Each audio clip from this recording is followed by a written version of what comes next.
ಅನೈತಿಕ ಸಂಬಂಧ ಹಿನ್ನೆಲೆ ಸರ್ಕಾರಿ ಇಲಾಖೆಯಲ್ಲಿ ಕೆಲಸ ಮಾಡುತ್ತಿದ್ದ ಮಹಿಳೆಯನ್ನ ಬರ್ಬರವಾಗಿ ಹತ್ಯೆಗೈದ ಘಟನೆ ವಿಜಯಪುರ ಜಿಲ್ಲೆಯ ಇಂಡಿ ನಗರದ ಟಿಪ್ಪು ಸುಲ್ತಾನ್ ಸರ್ಕಲ್ ಅಲ್ಲಿ ನಡೆದಿದೆ.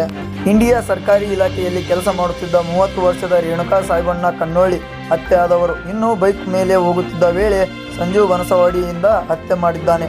ಇದಕ್ಕೂ ಮೊದಲು ಗಂಭೀರವಾಗಿ ಗಾಯಗೊಂಡಿರುವ ರೇಣುಕಾರನ್ನ ಜಿಲ್ಲಾ ಆಸ್ಪತ್ರೆಗೆ ರವಾನೆ ಮಾಡಲಾಗಿತ್ತು. ಆದರೆ ಚಿಕಿತ್ಸೆ ಫಲಕಾರಿಯಾಗದೆ ಮೃತಪಟ್ಟಿದ್ದಾರೆ. ಇನ್ನು ಸ್ಥಳಕ್ಕೆ ಪೊಲೀಸರು ಬಂದು ಪರಿಶೀಲನೆ ನಡೆಸಿದರು. ಇಂಡಿ ಶಹರದ ಪೊಲೀಸ್ ಠಾಣಾ ವ್ಯಾಪ್ತಿಯಲ್ಲಿ ಈ ಘಟನೆ ನಡೆದಿದೆ.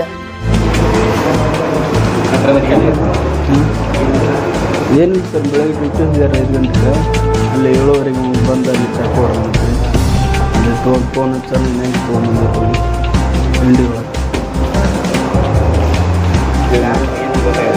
ಯಾರು ಗೊತ್ತಿಗೆ ಅಂದ್ರೆ ಪೊಲೀಸ್ ಅವ್ರು ಹಿಡಿದಾರೆ ಸ್ಟೇಷನ್ದಾಗ.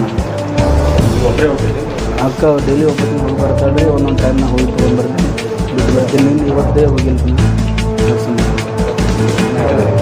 ಈಗ ನೋಡಿ ಹೇಳ್ತಂದ್ರೆ